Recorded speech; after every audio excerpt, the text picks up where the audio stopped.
12월 3일, 12월 4일 한국의 계엄 사태라고 또 국민 역사서에 한 줄 기록이 될까요? 예상치 못했던 일이 벌어졌고요. 일단락되기는 했습니다만 이것에 대한 여진과 소화해야 될 여러 내용 등은 아직 남아 있습니다. 이 부분에 대해서 조금 집중적인 얘기 다뤄가면서 또 시장 자체 본연의 가치에 대한 고민도 함께 나누겠습니다. 오늘 함께 해주시는 분, 이분이 오셔서 또 다행이네요. IBK 투자증권의 함정남 차장님과 전략 챙겨봅니다. 어서 오세요, 차장님. 안녕하세요. 네, 밤사이 많은 분들이 그러하셨겠죠. 차장님도 그렇고 조금 고단한 밤을 보내셨을 것 같은데 어떻게 바라봐야 될 것인가, 감정적인 내용들을 좀 배제하고서라도 이야기 풀어볼게요. 감정적인 부분을 배제가 안 되네요. 잘. 공감합니다. 네. 아유, 참. 오랫동안, 어릴 때부터 저는 정치에 관심이 많았었던 사람이고, 지금 대한민국의 비극인 것은 전 세계에서 양극화가 가장 심하다라는 것. 이것은 남녀의 양극화, 그다음에 세대의 양극화, 그리고 빈부의 양극화, 이것을 정치는 이용할 수밖에 없습니다. 그래서 나의 어떤 응집력을 높이는 것은 사실이겠지만 적당히 해야 되고, 대한민국의 최대 리스크는 정치라는 것이 다시 한번 여실히 나타나지 않았나라는 생각이 듭니다. 정치가 전 세계에서도 너무나 경제라는 부분에 대해서, 국민들이 먹고 사는 부분에 대해서 얼마나 예민하고 중요한지를 미국만 봐도 알 수 있고, 네. 실제로 전 세계 나라의 정치를 보면 굉장히 우리나라만의 문제가 아니라 요란스러운 세계에 우리 새 시대에 우리는 살고 있거든요. 다른 나라도 장난 아니에요, 까보면. 그런데 정치가 발목은 잡지 말아야지 라는 탄식이 또 한 번 나올 수밖에 없습니다. 비상계엄까지 내렸으면 똑바로 하던지, 이게 뭔 난리인지를 모르겠고, 실질적으로 제가 몇 번 말씀드렸지만 코인 상담도 제가 많이 하고 있는데, 네. 어젯밤에 이게 뭔 난리인가요? 어쨌든 여기까지만 얘기하겠습니다. 상당 부분 이제는 해제가 됐고, 오늘 차라리 하루 쉬는 건 낫지 않았을까라는 생각이 들기도 하는데, 어쨌든 다시 정상적으로 9시에 증시는 개장을 하기로 결정이 되었습니다. 일단은 리스크가 전 세계적으로도 한번 요동이 있었고, 마이크론 증시가 마이크론 주가가 급등했었습니다. 네. 그만큼 이제는 삼성전자의 반대 수혜주로서 마이크론이 뚜렷하게 보이는 한 번의 첫 번째 시그널이지 않을까라는 생각은 드는데, 어쨌든 그래도 지금은 빠르게 노이즈는 시장에서 수습이 되고 있다라는 것을 전제로, 오늘 일단은 아침에 시작은 푹 빠져서, 만약에 이게 해제가 되지 않았으면 오늘은 마이너스 4, 5% 하락할 것을 걱정했어야 되는데, 네. 지금은 한국 야간 선물을 봤었을 때 마이너스 1.8% 정도, 2% 정도 얻어맞고 시작할 것을 전제로 비상계엄의 이야기는 여기까지만 하고, 그것이 아니었다라면 어땠을까라는 것을 전제로 오늘의 다시 시장 이야기를 해보도록 하겠습니다. 네. 비상계엄 이슈로 인한 시장에 대한 코멘트 여기서 갈무리하고요. 이것 외에 우리 시장의 내용들에 집중해서, 어차피 이것은 소화해야 되는 내용입니다. 네. 그래서 외국인의 수급에 대한 걱정은 살짝 있을 수 있으나, 어제 국내장 얘기로 좀 본질로 돌아가 보도록 하죠. 어제 네. 외국인 수급은 참 반가웠고 달가웠습니다. 지수, 섹터, 종목들도 흐름 괜찮았었고요. 국내 증시가 그동안 글로벌장 대비 너무 못 가서 좀 한탄스러운 면이 있었는데, 어제 신호는 나쁘지 않았었거든요. 네. 지금 시장의 관전은 뭘로 잡으세요? 어제 증시의 반등이 그 전날 나스닥이 사상 최고치를 경신했기 때문에 올랐다라고 해석해서는 안 된다라고 저는 판단하고 있습니다. 일단은 제가 11월 말에 ETF 변경이라든가 지수 변경이라든가, 그 다음에 운용하는 매니저 입장에서는 외국인 기준입니다. 한 달 내내, 한 달이 넘죠. 일방적으로 지수를 매도했었던, 특히 삼성전자를 매도했었던 이들이 11월 막판을 남겨두고 매수로 바뀔 가능성은 매우 낮다라는 것을 11월 중순부터 꾸준히 말씀드렸기 때문에 12월 첫날 월요일은 나름 중요했었는데 우리 증시는 세게 얻어맞았죠. 전 섹터가 다 빠졌었으니까요. 그 부분에 대해서 결과를 놓고 저도 이유를 갖다 붙이자라고 한다면 과거에도 그랬었어요. 과거에도 7, 8월, 11월, 12월에는 월 마지막 기준으로 우리가 이유를 찾을 수 없을 급락이 나왔었던 경우들이 있었거든요. 네. 그래서 과거에도 2022년도였나요? 그 싱가포르에서 지수가 하나 폐지가 됐었었는데 그때 한국 증시가 외국인의 대량 매도가 나왔었거든요. 이것을 아무도 뉴스화되지 않아서 그것을 찾아내는데 제가 한 3시간 걸려서 찾았는데 아주 짧은 외국계 기사가 하나 있었더라고요. 그래서 한국이 맞았었구나. 그러면 그 다음날 올랐어야 되는데 하루 시간 딜레이가 났었던 적들이 몇 번은 경험을 했었습니다. 그래서 저는 억지로라도 이유를 찾은 것이 그거거든요. 11월 말에 외국인의 포지션과 관련된 매도가 나왔었다라고 했는데 네. 과거에도 시간차 이거는 정확한 이유가 아닌 이유를 갖다 붙이는 제 입장을 말씀드리는 겁니다.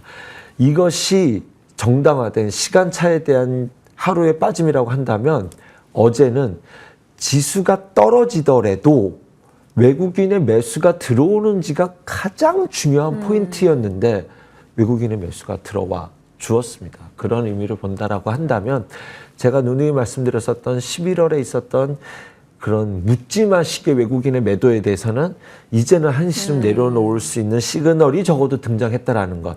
그러면 12월 말도 있지 않습니까? 뭐 대주주 과세, 물론 대주주 요건이 많이 위에 있긴 하지만 어떤 이유든지 간에 그 다음에 배당과 관련된 이슈들과 관련돼서 12월도 썩 좋을 것 같지는 않지만 그래도 11월보다는 나을 수 있을 것이다.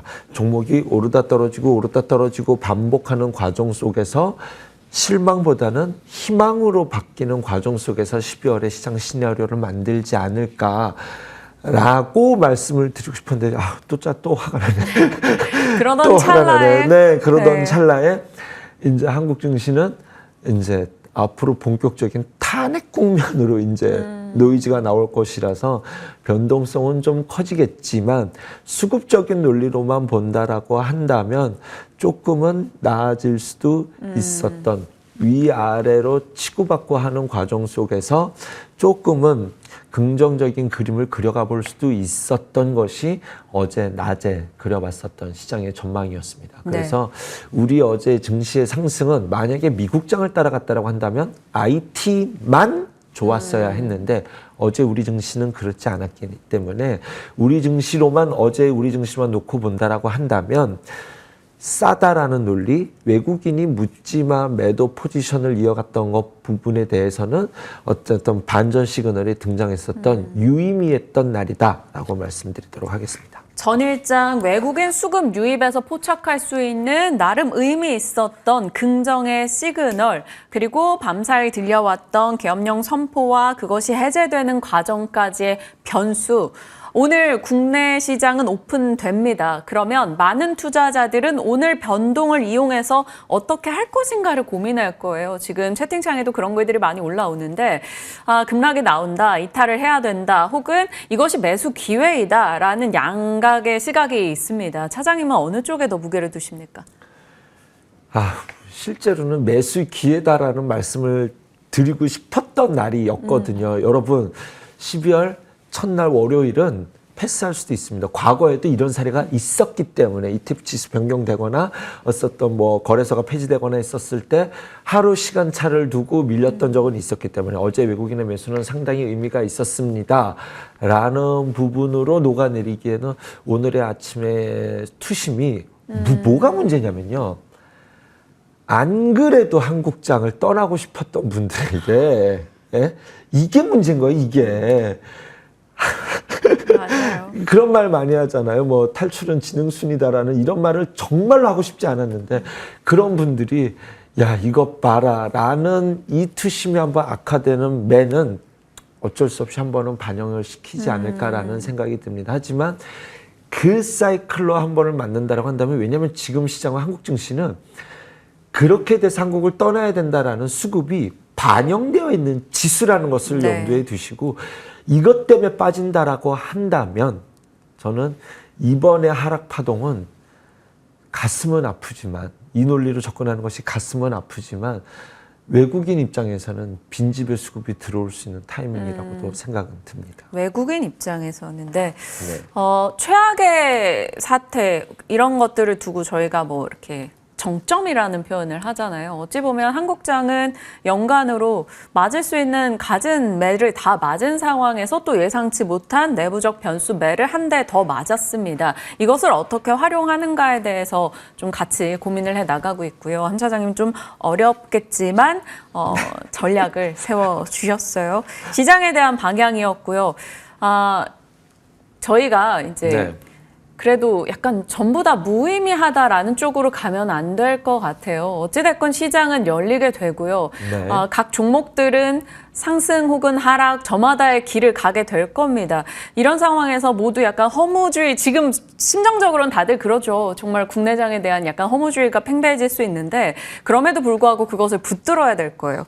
자, 반도체, 바이오 이런 주요 섹터에 대한 전략도 짚고 가겠습니다. 네네. 일단 외국인에 대해서 조금만 더 말씀을 드리면, 외국인이 계속 팔 거야. 그럴 수 없어요. 외국인이 한국 증시에 대한 포지션이 굉장히 높기 때문에 한국 주식을 계속해서 주가가 더 떨어지면 그들의 평가도 안 좋아요. 어느 임계점에서는 다시 반등을 주고 자연스럽게 수급이 들어오는 것이 정상이라는 것을 전제로 시장의 첫 번째 대응을 하셔야 되지 않을까라는 생각이 듭니다. 그 안에서 반도체를 조금 더 말씀드리면, HBM에 대해서 노골적인 이야기는 결국은 한국이 중국에다 반도체를 못 판다라는 것이 핵심 키포인트지 않습니까? 네. 어제 이제 HBM은 중국에다 팔 수 없다라는 것이 공통적인 화두가 됐었을 때, 아유 한국 삼성전자 망했네라고 해석되는 것이 아니라, 물론 삼성전자는 어저께도 외국인의 매도가 있었지만 그 뉴스가 나올 것이라는 것을 전제로 삼성전자가 과거에 이러한 이슈가 있었을 때 반도체 규제를 미국이 세게 때릴 것이다 할 때마다 중국이 대규모로 반도체를 미리 선 매입했었고, 그것이 삼성전자의 주가 꼭지였고, 이제는 그걸 못할 거야 라는 것으로 주가가 여기까지 빠져 있다라는 것 또한 전제로 보셔야 됩니다. 이번에 뭐 반도체 중국에다 못 갖다 파네. 아이고 삼성 반도체 끝났네. 이렇게 보시면 안 되고, 그것 때문에 주가가 여기까지 빠졌다라는 것을 전제로 지금이 선반영된 것은 맞는데 언제쯤 턴할 수 있느냐. 삼성전자는 두 가지 의미가 있을 수 있어요. 첫 번째는 반도체와 두 번째는 한국의 지수 플레이어로서의 맏형. 그런데 저는 반도체가 턴하기에는 급하지는 않다. 급하게 노릴 자리는 어렵겠지만 네. 지수의 역할론으로 봤었을 때 공매도 재개를 앞두고 외국인 수급의 선취매가 들어갈 때 대형 주단에 먼저 들어올 수 있다는 점, 거기에 삼성전자는 자연스럽게 외국인의 매수가 들어오는 것이 어색하지 않다라는 논리였고, 지금 대만과 한국 증시가 좀 고르게 가장 안 좋았었거든요. 대만과. 이게 뭐냐면 반도체가 안 좋았었다라는 거예요. 여기에서 미국의 자국 우선주의 논리로 썼을 때 TSMC와 삼성전자는 조금 불편할 수도 있다라는 것이 전제되었었는데, 이것은 반영이 돼 있고, 그 와중에서 대만과 한국이 올라올 뻔했었던 자리에서 지금 오늘 불편한 자리인데, 객관적으로 본다라고 한다면 어쨌든 비상계엄령은 어쨌든 해제가 되었고, 네. 한국의 정치 리스크라는 것은 만연에 깔려 있었다는 것을 전제로 본다면, 지금은 글로벌 시장이 이것은 반영이 됐었던 악재야라는 것을 납득을 시킬 만한 타이밍이었다라고 좀 저는 시장을 바라보고 있습니다. 네. 삼성전자가 가지는 의미, 시장을 또 대변하는 한 종목으로서 바라봐야 되는 시각과 반도체 섹터에 대한 것, 그리고 반도체 섹터의 자리에서 지금 벌어진 이 불편한 이슈가 어떻게 반영이 되는가, 오늘 시장이 열리고 외국인 수급과 함께 가장 중요한 관전으로 볼 수 있겠습니다. 바이오도 궁금한 분들 많으실 것 같아요. 알테오젠이 이거를 연속해서 상승하면서 다시금 일정 부분 회복의 움직임을 보여주고 있습니다. 그래서 주요 바이오 쪽에 대한 이야기도 살펴주시죠. 시장이 반등을 주려고 할 때 대장은 바이오예요. 최근에 계속 시그널이 대장은 바이오라는 걸 보여주고는 있습니다.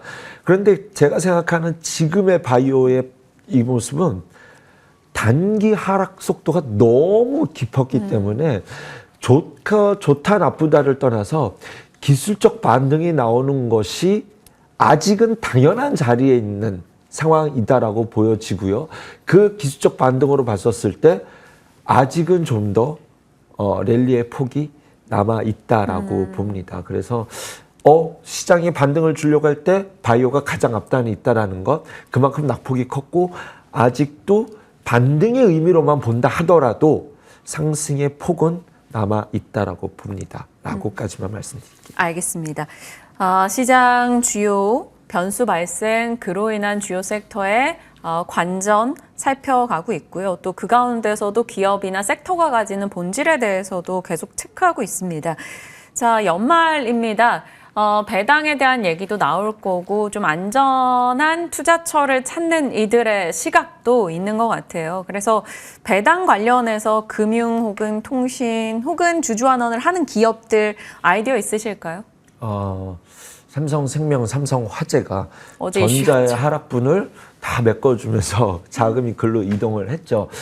일단은 결론부터 말씀드리면 이 금융주를 사시는 분들이 이 트레이딩을 할 목적으로 매수하기는 어렵겠다. 어려운 섹터이지 않습니까? 한 2달 전에 제가 스쳐 지나가면서 금융주가 상대적으로 안전자산입니다라는 말씀을 스쳐 지나가면서 드렸던 적은 있는데 지금 그 당시에 그렇게 말씀드렸던 저의 뷰로서는 여기서 추격 매수하기는 어렵겠다라는 생각이 들고 실질적으로 지금 삼성화재를 매수하실 수 있는 분들이 여기서 트레이딩으로 접근으로 매수하기는 어렵겠다라는 생각이 들 때 12월 중순부터는 오히려 조금 갖고 계신 분들이라고 한다면 지금은 대장이고 여기가 끝이 아닐 것으로 보여집니다. 그리고 밸류업 ETF가 지속적으로 상장되면서 여기서부터 플레이어들이 끌고 올라갈 때는 매도할 수 있는 명분의 수급이 남아 있기 때문에 지금부터는 그들만의 리그로 들어간다라는 점 12월 중순부터는 저는 원래는 말까지 가져가겠다라는 생각을 뷰를 갖고 있었는데 이 시장 분위기를 한다면 12월 중순부터는 크리스마스 전에는 오히려 차익 매물이 나올 수 있다는 점을 염두에 두어야 되지 않을까. 굳이 배당까지 가지 말자. 삼성화재가 더 셀 수 있었던 것은 다른 종목 대비 분기 배당이 없었기 때문에 자기의 매력을 12월 달에 폭발적으로 반응을 내고 있지 않나라는 생각이 듭니다. 이것을 12월을 넘기지는 않을 것 같다라는 생각으로만 말씀드리도록 하겠습니다. 네. 연말 배당을 이제 기대하며 들어가는 수급 이었다면 그 부분에 대한 전략을 참고해 보시길 바랍니다. 재건에 대한 AS 좀 살짝 해보죠. 재건이라기보다는 건설 기계 섹터 AS라고 할 텐데 그동안 저희가 많이 이야기를 했었기 때문에 오늘 이 시장의 분위기를 반영해서 갖고 계신 분들은 어떤 포지션을 취해야 될까요? 미국이 리쇼링이 핵심이지 않습니까? 전 세계에서. 우리 안에서 그다음에 방산도 그런 개념이잖아요. 그렇게 해서 미국이 나만 좋았던 세상에서 이제는 전 세계는 각자 도생입니다. 방산도 그렇고요. 경제적으로도 각자 도생을 해야 될 때 금리 인하 사이클에 맞물려서 우리도 각자 알아서 무언가를 해야 되는 것이 두드러질 때 일단은 실질적으로 밑바탕에 깔려야 되는 것이 인프라 투자일 수밖에 없거든요. 그런 관점에서 봤었을 때 그것과 더불어서 명분은 재건이 있을 것이고 그 다음에 우리나라로서의 명분은 남북경협이 있을 텐데 지수가 증시가 주가들이 오르락내리락 변동을 하고 있지만 그것이 유의미한 위치 안에서 막 다 깨트리고 깨지는 것이 아니라 적당한 조정으로 납득되는 범위 안에서 움직이고 오히려 이 조정을 매수 기회로 봐야 된다라고 납득이 되는 주가 흐름 안에서 움직이는 섹터가 재건과 건설 관련된 주들이라는 생각이 듭니다. 지금 여전히 상당히 유효하다라고 생각이 들고요. 오히려 지금 최근에 했던 조정을 매수 기회로 봐야 되지 않을까. 재건의 뉴스는 실질적으로 종전이 될지는 모르겠습니다만 트럼프 취임이라는 기대감이 남아있다라는 것. 이거 지금 한 달 보름 남았으면 꽤 오래 남은 거기 때문에 충분히 유효한 재료라고 저는 생각이 듭니다. 재건 관련된 주들은 지금 조정을 매수 기회로 볼 수 있으리라. 거기에 연이어서 남북경협주들도 여전히 ING다라고 저는 판단해 봅니다. 네, 1월 20일까지의 시계열을 이용한 대응이고요. 관심주 얘기하시겠습니까? 관심주 어저께 나왔던 리포트 중에 안 봤던 종목 이름이 뜨면은 꼭 클릭해서 보고서 오랜만에 사실, 나온. 오늘 이제 좀 그 리포트로 종목 소개해드리고 싶은 게 한 5개 정도 됐었어요. 근데 하나만 찍어드리자고 한다면 이제 노브랜드라는 노브랜드. 기업인데 의류에서 디자인해주는 그래서 기업에다가 납품해주는 업체인데 어제 주가 상승도 좋았고 그 안에서 리포트 내용을 살펴보니 뭐 이게 중저가 브랜드거든요. 갭이나 타켓에다가 옷을 니트 소재 옷들을 납품해주는 기업인데 여기는 이제 좀 좀 실적이 변동성이 막 성장성 이런 것들이 막 이렇지가 않잖아요. 그래서 리포트들의 보고서를 봤더니 지금도 꾸준히 좋아지고 있고 앞으로 이제 프리미엄 시장도 진출한다는 것은 성장의 날개가 될 수도 있다. 그래서 지금 이 주가의 흐름과 이 바닥권에서는 관심을 가져볼 수 있을 만한 그런 기업이 되지 않을까라는 생각이 들어서 노브랜드라는 종목을 좀 유의 깊게 관심을 갖고 지켜보자라고 소개해드리도록 하겠습니다. 네. 시장의 흐름에 대해서 계엄 사태가 줄 수 있는 영향과 지켜내야 되는 투자 심리 그리고 눈여겨볼 수 있는 기업들까지도 같이 살펴봤습니다. 어려운 시간 함께해 주셨네요. IBK 투자증권의 함정남 차장님과 이야기 풀었습니다. 고맙습니다. 감사합니다.